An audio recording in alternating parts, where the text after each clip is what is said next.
जिले की हलचल। आकाशवाणी लखनऊ से प्रस्तुत है जिले की हलचल।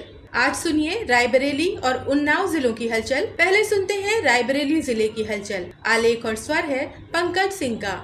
राज्य मंत्री स्वतंत्र प्रभार दिनेश प्रताप सिंह ने जिला पंचायत सभागार में जिले के किसानों को उपलब्ध कराई जा रही खाद की स्थिति की समीक्षा बैठक की। बैठक में कृषि सहकारिता पीसीएफ सहित संबंधित विभागों के अधिकारियों ने भाग लिया। बैठक में प्रस्तुत आंकड़ों के अनुसार वित्तीय वर्ष में अब तक किसानों को कुल 49,791 मीट्रिक टन खाद उपलब्ध कराई जा चुकी है, जबकि पिछले वर्ष यह मात्रा 40,000 मीट्रिक टन रही है। उन्होंने किसानों से अपील की कि वे किसी भी प्रकार की अफवाहों पर ध्यान न दें तथा सरकार एवं प्रशासन पर विश्वास बनाए रखें। परिवहन संबंधी कुछ असुविधाएं अवश्य थी, जिनके निस्तारण हेतु उच्च अधिकारियों को अवगत करा दिया गया है। इसके उपरांत उद्यान मंत्री ने हाथी पार्क चौराहे पर स्थापित बाबा साहब भीमराव अम्बेडकर जी की प्रतिमा पर छतरी और चौराहे के सौंदर्यीकरण कराए जाने की प्रगति कार्यदायी संस्था RED के अधिकारियों से जानी। उन्होंने निर्देश दिया कि जो भी कार्य शेष हैं या मानक के अनुरूप नहीं हुई है, उन्हें यथाशीघ्र पूरा करा लिया जाए। जिला समाज कल्याण अधिकारी सृष्टि अवस्थी के विरुद्ध भ्रष्टाचार संबंधित शिकायत मिलने पर मुख्य विकास अधिकारी अर्पित उपाध्याय ने 2 सदस्यीय जांच समिति का गठन किया है। यह शिकायती पत्र पिपरी गुरबख्शगंज रायबरेली निवासी विजय प्रताप सिंह द्वारा 7 बिंदुओं पर की गई है। शिकायत की निष्पक्ष जाँच के लिए CDO ने 2 सदस्यीय समिति बनाई है, जिसमें जिला विकास अधिकारी रायबरेली व जिला अल्पसंख्यक कल्याण अधिकारी रायबरेली शामिल है। मंडलायुक्त लखनऊ डॉक्टर रोशन जैकब की अध्यक्षता में कलेक्ट्रेट सभागार में मंडलीय समीक्षा बैठक संपन्न हुई। बैठक में CM डैशबोर्ड, विकास एवं राजस्व एवं विभागीय फ्लैगशिप योजनाओं के प्रगति की बिंदुवार समीक्षा की गई। मंडलायुक्त ने निर्देशित किया कि शासन की प्राथमिकता वाली योजनाओं एवं कार्यक्रमों के प्रभावी क्रियान्वयन में किसी भी स्तर पर शिथिलता न बरती जाए। उन्होंने कहा कि मुख्यमंत्री डैशबोर्ड पर अंकित प्रगति ही वास्तविक उपलब्धि का दर्पण है, अतः प्रत्येक विभाग यह सुनिश्चित करे कि अद्यतन प्रविष्टियां समयबद्ध ढंग से दर्ज हों। मंडलायुक्त ने स्वास्थ्य विभाग की समीक्षा करते हुए कहा कि सभी CSC, PSC एवं स्वास्थ्य केंद्रों पर मूलभूत सुविधाएं अवश्य उपलब्ध कराई जाएं। विद्यालय की छात्राओं के अलावा स्कूल न जाने वाली बालिकाओं को भी एनीमिया की औषधियां उपलब्ध कराई जाएं। उन्होंने मॉडर्न आंगनबाड़ी में अभी तक कार्यों की प्रगति की जानकारी लेते हुए निर्देश दिया कि सभी आंगनबाड़ी केंद्रों में स्मार्ट टीवी, पेयजल एवं बच्चों के खेल कूद के सामान के साथ साथ एक गार्डन भी डेवलप करवाया जाए। उन्होंने कहा कि प्रोजेक्ट अलंकार एक बहुत अच्छी योजना है, इसमें संस्कृत विद्यालयों को भी शामिल किया जाए। मंडलायुक्त डॉक्टर रोशन जैकब ने कहा कि ऐसी बस्तियों का चयन किया जाए जहाँ पर युवा स्वरोजगार करने के इच्छुक हैं। ऐसे युवाओं को ट्रेनिंग देकर स्वावलंबी बनाया जाए। अपर जिलाधिकारी वित्त एवं राजस्व अमृता सिंह की अध्यक्षता में जिला सड़क सुरक्षा समिति की बैठक कलेक्ट्रेट सभागार में संपन्न हुई। बैठक में सड़क सुरक्षा से संबंधित विभिन्न बिंदुओं पर विस्तार से चर्चा की गई, जिनमें राजमार्गों पर अवैध रूप से निर्मित कटों, पेट्रोलिंग, पार्किंग व्यवस्था, हिट एवं रन के मामले, प्रवर्तन कार्यवाही, अतिक्रमण, ब्लैक स्पॉट, बाईपास निर्माण के संबंध में विस्तार से चर्चा की गई। उन्होंने निर्देश दिया कि सड़क सुरक्षा समिति के लिए जो भी दिशा निर्देश दिए गए हैं, उनका पालन कराया जाए। बारिश के मौसम में क्षतिग्रस्त सड़कों की मरम्मत कराई जाए, जहाँ पर निर्माण कार्य चल रहे हैं उसमें गुणवत्ता का विशेष ध्यान रखा जाए। हिट एवं रन के मामले में संबंधित को तुरंत लाभ पहुंचाया जाए। उन्होंने स्कूल वाहनों के नियमित रूप से संचालित जांच करने के भी निर्देश दिए। उन्होंने कहा कि किसी भी विद्यालय में अनफिट वाहन न चलाया जाए। भारी बारिश के बाद गंगा नदी अपने उफान पर है, जिससे गंगा कटरी क्षेत्र में रहने वाले लोगों के घरों तक बाढ़ का पानी पहुंचने लगा है। बाढ़ के दृष्टिगत जिला प्रशासन द्वारा पहले से ही बाढ़ चौकियां व कंट्रोल रूम बनाया गया है। बाढ़ पीड़ित लोगों को जिला प्रशासन द्वारा हर समुचित सुविधाएं उपलब्ध कराई जा रही है। इस अवसर पर जिलाधिकारी हर्षिता माथुर ने कहा कि बाढ़ को लेकर पूर्व से ही सभी तरह की तैयारियां कर ली गई हैं। वर्तमान में हमारी 27 बाढ़ चौकियां हैं जिनको संचालित किया जा रहा है। साथ ही साथ एक कंट्रोल रूम के माध्यम से वाटर लेवल पर भी नजर रखी जा रही है और साथ ही साथ जो भी ऐसा क्षेत्र है जहां पर पानी आया है उसमें बाढ़ चौपालों के माध्यम से पशु चिकित्सा, चिकित्सीय व्यवस्था, सुरक्षा व्यवस्था, विद्युत व्यवस्था आदि और बाढ़ चौपालों के माध्यम से सभी को जागरूक भी किया गया है। बैसवारे की माटी में जन्मे जिले की शान कहे जाने वाले अमर सेनानी 1857 के स्वतंत्रता संग्राम के महानायक व अवध केसरी राणा बेनी माधव बख्श सिंह की 221वीं जयंती के उपलक्ष्य में भाव समर्पण कार्यक्रम आयोजित किया गया। भाव समर्पण कार्यक्रम में मुख्य अतिथि उत्तर प्रदेश सरकार के राज्य मंत्री लोक निर्माण विभाग कुंवर ब्रजेश सिंह ने राणा की अश्वरोही प्रतिमा पर पुष्पांजलि अर्पित कर नमन किया। सदर विधायक अत्ती सिंह ने कहा कि आजादी की असली झलक संगठित रूप से 1857 में देखने को मिली थी, जब एक साथ देश में अलग अलग जगहों पर आंदोलन शुरू किया गया था। इस अवसर पर उन्होंने कहा कि राणा बेनी माधव सिंह की 1857 की क्रांति में योगदान को जन जन तक पहुंचाने के लिए सरकार द्वारा विभिन्न कार्यक्रमों का आयोजन किया जा रहा है। हमारी आने वाली पीढ़ी को इनके बलिदान और शौर्य से प्रेरणा मिलेगी।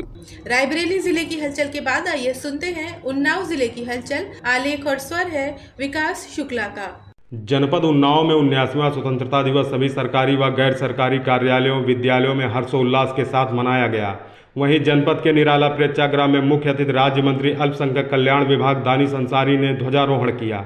इस अवसर पर बेसिक और माध्यमिक विद्यालय के छात्र छात्राओं द्वारा देशभक्ति कार्यक्रमों की मनमोहक प्रस्तुत की गई। कार्यक्रम को संबोधित करते हुए मंत्री जी ने कहा कि भारत देश का गौरवशाली इतिहास रहा है। उन्होंने कहा कि आज देश को आज़ाद करने में अपना योगदान देने वाले वीर सपूतों को याद करने का अवसर है। उन्हें याद करना चाहिए, उनकी भावना क्या थी, उनकी सोच क्या थी, इस पर चिंतन करना चाहिए। उन्होंने कहा कि धन्य है वह माता पिता जिन्होंने बिना किसी चिंता किए हुए अपने वीर सपूतों को देश की लड़ाई के लिए भेजा और उन्होंने हंसते हंसते अपना सर्वोच्च न्यौछावर कर दिया। उन्होंने कहा भारत सरकार ने 2047 में भारत को विकसित बनाने का संकल्प लिया है। भारत को उन्नत और समृद्ध बनाने के लिए हम सबका सक्रिय योगदान होना चाहिए।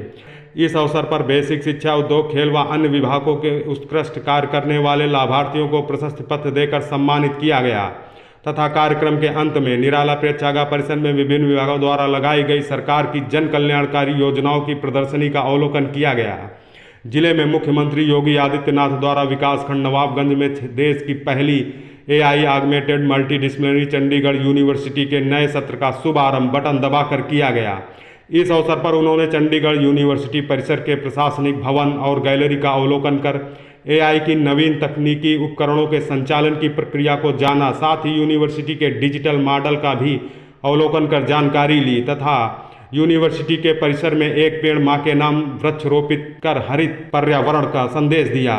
इस अवसर पर उन्होंने उपस्थित जनसमूह को संबोधित करते हुए कहा कि यह यूनिवर्सिटी भारत की निजी क्षेत्र की पहली AI तकनीक से सुसज्जित यूनिवर्सिटी है जो उत्तर प्रदेश की राजधानी लखनऊ के निकट जनपद उन्नाव में स्थापित है। उन्होंने कहा कि प्रधानमंत्री जी की प्रेरणा से चंडीगढ़ यूनिवर्सिटी के नए कैंपस का शुभारंभ होने से जनपद उन्नाव वासियों को नया उपहार मिला है। इस कैंपस के प्रारंभ होने से इलेक्ट्रॉनिक, एग्रीकल्चर, डिफेंस, मैन्युफैक्चरिंग, उच्च शिक्षा जैसे जीवन के अलग अलग क्षेत्रों में केंद्र बिंदु बनकर जनपद उभर सकेगा। चंडीगढ़ यूनिवर्सिटी में ऐसा कैंपस स्थापित हुआ है जहां निवेश भी है, एक विजन भी है, मिशन भी है और विकसित भारत के सपने को साकार करने की व्यापक कार्य योजना के क्रियान्वयन को देख सकते हैं। उन्होंने कहा कि शासन की जो योजनाएं युवाओं से संबंधित हैं, युवा अपने भविष्य के लिए रणनीति तय करें और इन जैसी अकादमिक संस्थानों को प्रयोग करें।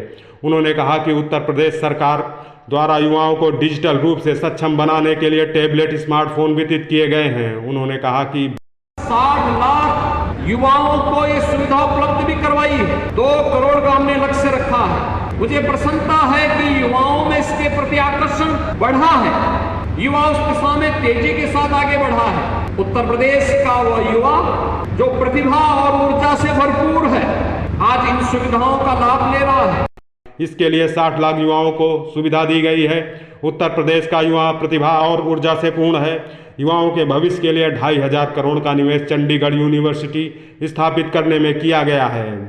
जिले में राज्य मंत्री पशुधन एवं दुग्ध विकास धनपाल सिंह द्वारा विधानसभा बांगरमऊ के क्षेत्र फतेहपुर चौरासी के ग्राम चंदिका खेड़ा में अमर शहीद गुलाब सिंह लोधी जी के 91वें बलिदान दिवस के अवसर पर उनकी प्रतिमा पर पुष्प अर्पित कर माल्यार्पण किया गया। इस अवसर पर उन्होंने कार्यक्रम को संबोधित करते हुए कहा कि देश की आज़ादी में अमर शहीद गुलाब सिंह लोधी जी का विशेष योगदान रहा है, उसको भुलाया नहीं जा सकता। उन्होंने कहा आज़ादी के लिए कठोर संघर्ष किया और अंत में अपने प्राण न्यौछावर कर दिए। आज पूरा देश उनको नमन करता है। कार्यक्रम के पश्चात उन्होंने विधानसभा बांगरमऊ में गंगा नदी के बाढ़ में प्रभावित क्षेत्रों का दौरा कर बाढ़ की स्थिति को देखा और अधिकारियों से बाढ़ से संबंधित बिंदुओं पर जानकारी ली तथा बाढ़ प्रभावित लोगों को राहत सामग्री किट वितरित की। जिले में 120 करोड़ की लागत से बन रहे 3 बायोडीजल प्लांट में दही चौकी साइट 1 में पहला बायोडीजल प्लांट बनकर तैयार हो गया है, जबकि 2 प्लांट बीघापुर व सफीपुर निर्माणाधीन हैं। उद्योग विभाग के अधिकारियों के मुताबिक बायोडीजल निर्माण में जो कच्चा माल उपयोग किया जाता है उसमें पशु वसा भी शामिल है, जो यहां आसानी से मिल जाएगा। यहां 6 स्लाटर हाउस संचालित हैं। प्लांट संचालक शशांक त्रिपाठी ने बताया कि बायोडीजल प्लांट में कच्चे माल को विभिन्न मशीनों के माध्यम से मिश्रित किया जाएगा, जिससे वसा, वनस्पति तेल सहित अन्य पदार्थों को अल्कोहल के साथ मिलाया जाएगा। इससे बायोडीजल बनेगा। क्षेत्रीय प्रदूषण अधिकारियों के मुताबिक बायोडीजल एक नवीनीकरण ईंधन है जो पारंपरिक डीजल की तुलना में कम हानिकारक गैसों का उत्सर्जन करता है, इसीलिए यह पर्यावरण के लिए भी अनुकूल है। वहीं बायोडीजल उत्पादन प्लांट से करीब 5,000 लोगों को प्रत्यक्ष रूप से रोजगार मिलेगा। इसके अलावा किसानों और व्यवसायियों के लिए भी अवसर पैदा करेगा। ये था आकाशवाणी लखनऊ के क्षेत्रीय समाचार एकांश द्वारा प्रस्तुत जिले की हलचल का आज का अंक।